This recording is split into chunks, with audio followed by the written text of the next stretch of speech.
Je reviens à une observation très fine de Diana Nemiroff.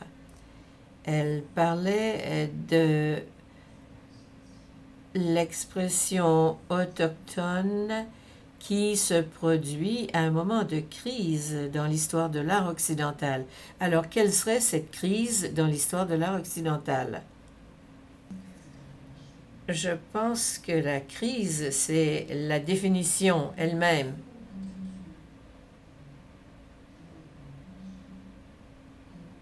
Je pense qu'après Sakahan, et nous en venons à une autre question, qu'est-ce qui va se passer après cette belle exposition? Quelle sera la prochaine exposition qui va la remplacer? Deuxième question.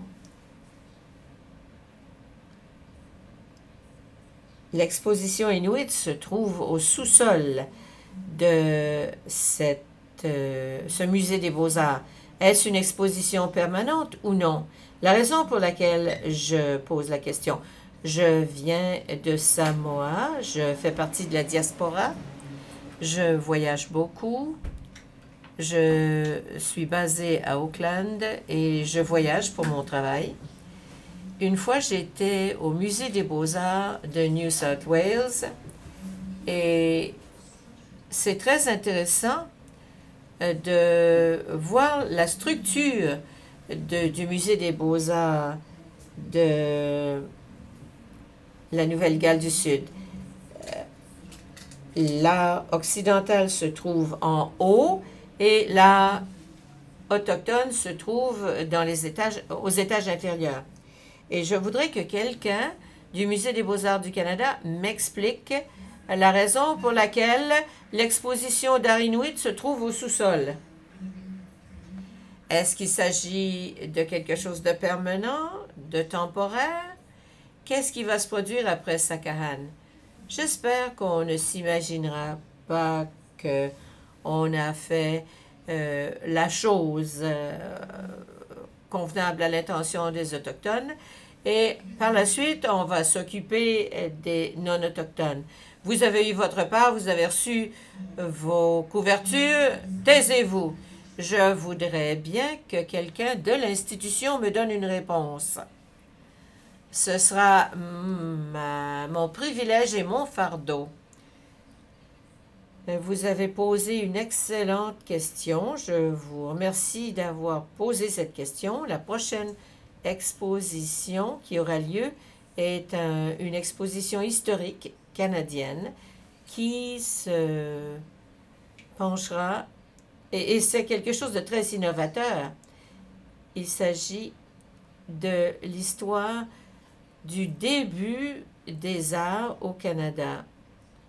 Il y a la peinture, la sculpture. On va faire entrer également l'influence des architectes et on va essayer de mieux comprendre le développement de l'art au Canada après la colonisation.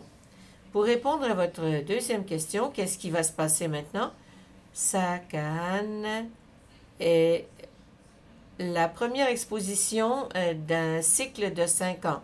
Nous n'avons pas de liste à cocher.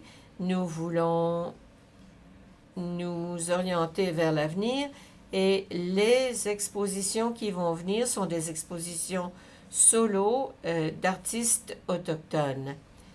Nous continuerons à préparer les prochaines expositions. Pour ce qui est de votre troisième point, à savoir l'art esquimau qui se trouve au sous-sol. Je vous remercie d'avoir soulevé la question. Ça pose problème. Cela va sans dire. C'est très complexe. La hiérarchie que vous avez mentionnée, pour ce qui est de l'emplacement à l'intérieur d'un musée des beaux-arts, c'est quelque chose de très important et nous ne pouvons pas oublier cela. La position de l'exposition permanente d'art inuit est une exposition permanente. Nous changeons les pièces à tous les ans. Nous essayons de présenter les formes d'art d'une façon expérimentale.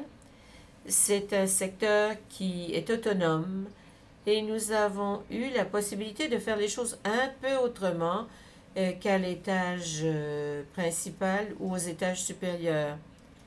Mais c'est un seul avantage. Je donne les avantages d'abord. Nous avons posé des questions aux artistes inuits lorsqu'ils se rendent ici. Nous leur avons demandé ce qu'ils pensaient de cela.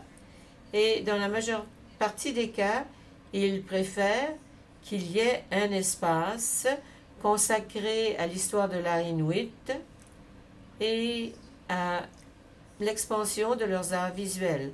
Ils veulent que tout cela soit présenté d'une façon très complète. Le problème qui se pose, c'est l'emplacement, comme vous avez dit. C'est aux étages inférieurs et on dirait que cette forme d'art s'est développée isolément, alors que l'art inuit n'est pas isolé. Vous voyez Riopelle et vous voyez Kaluashwak. Et en les séparant, on semble croire qu'il n'y a pas eu d'influence d'une forme d'art sur l'autre dans le cadre de notre histoire de l'art. Mais les choses changent. Et la raison pour laquelle l'art inuit se trouve là, c'est que nous n'avons pas collectionné d'art inuit pendant une certaine période de temps. Lorsque ce musée des beaux-arts a ouvert ses portes, nous n'avions pas de place prévue. C'est donc quelque chose qui s'est produit après coup. Mais nous voulons intégrer l'art inuit à l'art canadien dans son ensemble. Nous voulons arriver à garder tout de même une section qui est réservée au développement de l'art inuit dans l'histoire. Si vous me le permettez, je pense que l'emplacement de cette galerie inuit est une épine dans le pied de l'institution. Je vous dirai, en tant qu'artiste, non pas en tant que représentant de l'institution, parce que je m'appelle Greg Hill et je suis un conservateur, je pense que Christine a présenté trop d'excuses. Elle s'est trouvée obligée de défendre cela depuis le début donc de l'existence de cette galerie. Il y a beaucoup de choses qui se sont produites dans le domaine de l'art inuit. Et ce sont des choses qui ne sont pas suffisamment reconnues. Dans certains cas, on regarde l'emplacement des œuvres d'art, on les voit au sous-sol, on peut donner différentes interprétations à cela. Pourquoi ne pas changer la hiérarchie et dire que c'est l'art inuit qui devrait se trouver à l'étage principal parce que c'est le fondement de l'art au Canada. Mais les œuvres d'art sont présentées là d'une façon très cohérente. Il y a également des galeries d'art canadiens. On y présente des œuvres historiques. Cela remonte aux années 1880. Les artistes ont une présence très forte au sein de Sakhan. C'est quelque chose qui se poursuit. Cela représente ce que nous faisons pour recadrer le département d'art autochtone. Il y a eu beaucoup de résistance de la part de certaines personnes qui croyaient perdre quelque chose en perdant un poste consacré uniquement à l'art inuit. Mais nous pensons que nous pouvons ramener ce secteur très important parmi nous parce qu'il y a un dialogue beaucoup plus important, une conversation beaucoup plus ancienne qui porte là-dessus. Nous sommes tous d'accord là-dessus. Il va falloir revenir là-dessus également. Merci d'avoir soulevé cette question parce que c'est un point important. Ce n'est pas un sujet que nous voulons éviter. Oui, je pense que la question du contenant cognitif du mot indigène, c'est quelque chose qui nous oblige parfois à rester sur la clôture. Parce qu'avant 1926, nous avions les 6 nations. Le gouvernement fédéral a divisé notre réserve en divers systèmes de conseil et il y a eu un changement pour ce qui est de la désignation des endroits où nous habitions. Il y avait les gens d'en haut, les gens d'en bas. Alors, il y a eu une résistance à l'égard de ces termes, à l'égard de cette notion de contenant. Toutes ces choses m'ont été imposées. J'ai vu toutes sortes de rationalisations dans des livres blancs, dans des textes depuis le début de notre histoire. Mais on ne peut pas placer son expérience de vie dans un contenant. C'est un manque de respect.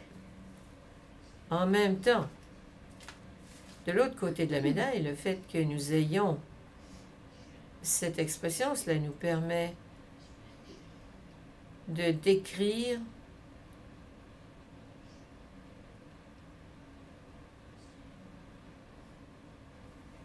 quelque chose que nous partageons.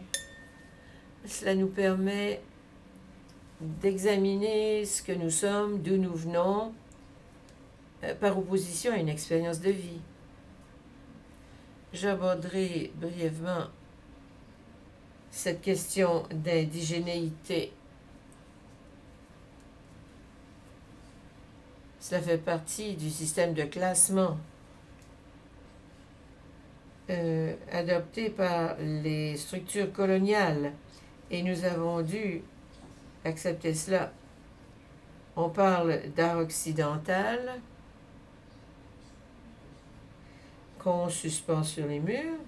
Ceci semble être adopté partout dans le monde, mais lorsqu'il s'agit de collectionner des œuvres d'art et de les placer chez soi, c'est un phénomène mondial. Ceci m'amène à la question suivante, cette question de la crise au sein de l'art occidental. Je pense à la Chine. Tout le monde sait que l'art suit l'argent. Le monde des arts sera essentiel pour les Chinois et pour l'avenir.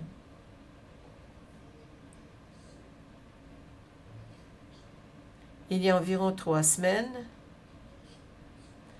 un petit objet de porcelaine a été vendu pour 9 millions de dollars, je pense. Mais quoi qu'on reçoive, on ne peut pas recevoir davantage que les Chinois. L'art occidental, c'est comme un navire. Plutôt que de replacer les chaises sur le pont, je pense qu'on devrait penser à aller plus haut. Nous avons un navire qui est en train de couler. L'art occidental s'adresse à 10% de la population mondiale. Lorsque vous regardez toutes ces institutions, vous voyez une féministe américaine qui a examiné les collections présentées lors des expositions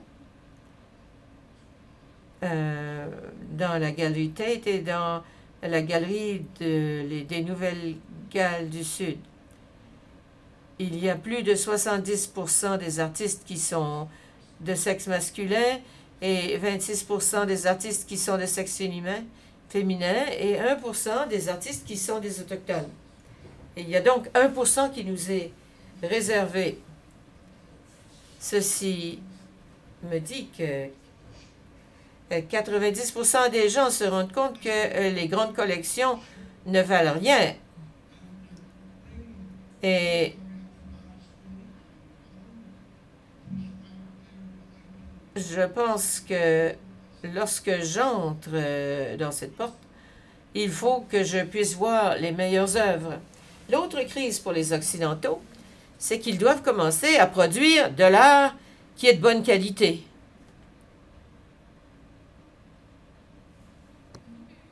J'espère que quelqu'un va répondre à la question de Richard au sujet de ce qui vient d'être soulevé. Est-ce que vous avez une réponse à donner? Je m'appelle Vernon Aki. C'est vrai, mon frère, tout est pareil. Au cas où vous ne le sachiez pas.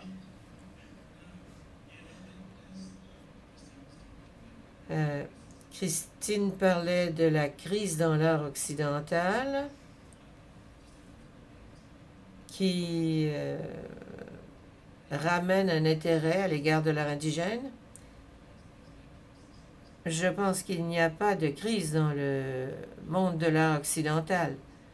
Ou peut-être l'art occidental est-il toujours en état de crise et c'est juste le moment qui nous est réservé. C'est peut-être tout ce temps qui a été nécessaire pour nous permettre d'évoluer. Peut-être y a-t-il moins de crise au niveau des arts indigènes ou au niveau de l'indigénéité. Et peut-être sommes-nous sortis renforcés de tout cela. Pour en revenir à l'art occidental est peut-être devenu moins intéressant. Et le monde, sous sa forme globale, cherche un art substantiel fabriqué ou produit par des gens qui ont de la substance.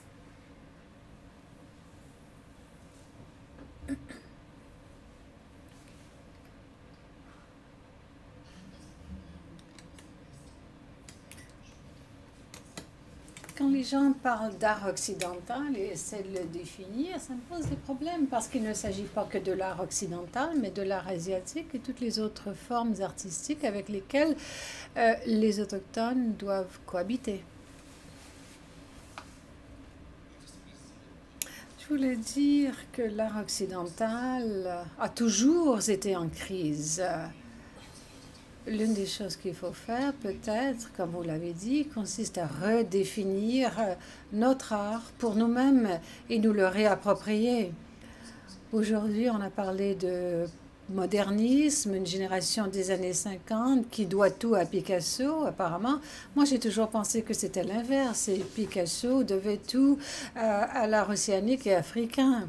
Donc, pourquoi ne pas penser à l'art occidental de la même façon et nous définir autrement? Donc, nous sommes en train de construire notre navire. Le navire est déjà en construction. Nous participons tous à l'effort, mais ce qui se produit en partie, c'est que l'art occidental, le monde occidental consomme tout, le territoire, l'art, tout. Et nous risquons d'être avalés par cette machine, même en tant que leader d'art indigène qui travaillons dans ce domaine. Chacun de nous ici qui crée est un leader construisant ce navire. Mais comment garder ce navire sur la bonne voie, sur la bonne trajectoire? Est-ce que cela nous appartient? Est-ce que c'est notre travail? Parlant de navire ou de bateau, si je peux me permettre d'intervenir.